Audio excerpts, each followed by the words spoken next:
So if you're thinking about having your system replaced, you want to save money on your utility bills. There's two ways to do that. One is give Tim a call, get solar on your roof if you can, if it's feasible. As we all know, I'm going to piggyback off of Tim. Rates are going up by 20%.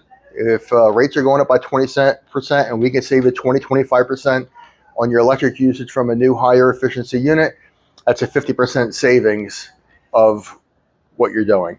You almost at this point, they're driving you, and this is what they've been trying to do the whole time. They're driving you to high efficiency units. They're driving you to solar. They're driving to this, that, and the other thing.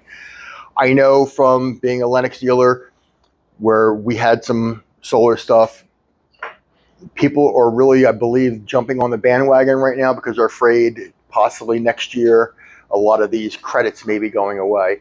So this is the time to do your energy efficiency stuff because they're pulled a lot of our stuff is being rolled back.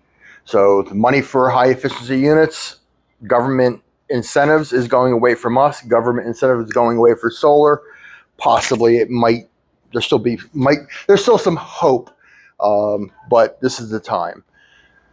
If you think you're having an issue, one end of your house, second floor is not cooling as well as the first floor, give us a call. It's one of the things I specialize in, just not putting an air conditioning system in somebody's home or a heating system. I try to make the whole house even, comfortable, balanced. I've said this, and I haven't really said it a lot in the past. Any idiot contractor can make your house hot or cold. It's not that hard. It's really not that difficult of a job. Where it takes a thought process is making your house comfortable. Air conditioning is a multi-pronged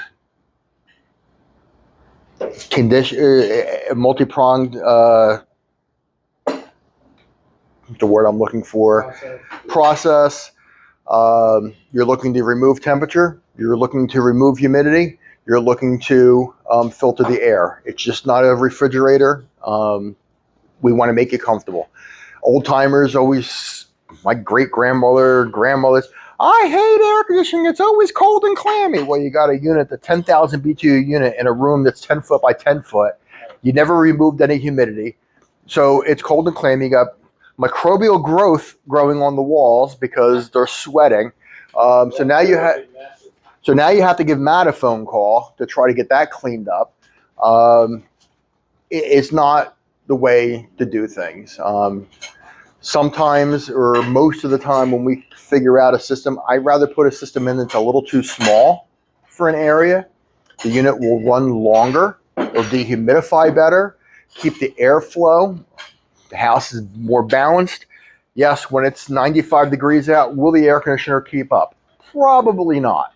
How often are we at 95 degrees? Very, very few times of the year. But if it's not keeping up with temperature, but it's dehumidifying the heck out of the house, you feel just as comfortable. Having a smaller unit most of the year, you're saving on your utility bills because the unit's a smaller unit. So don't go crazy with size.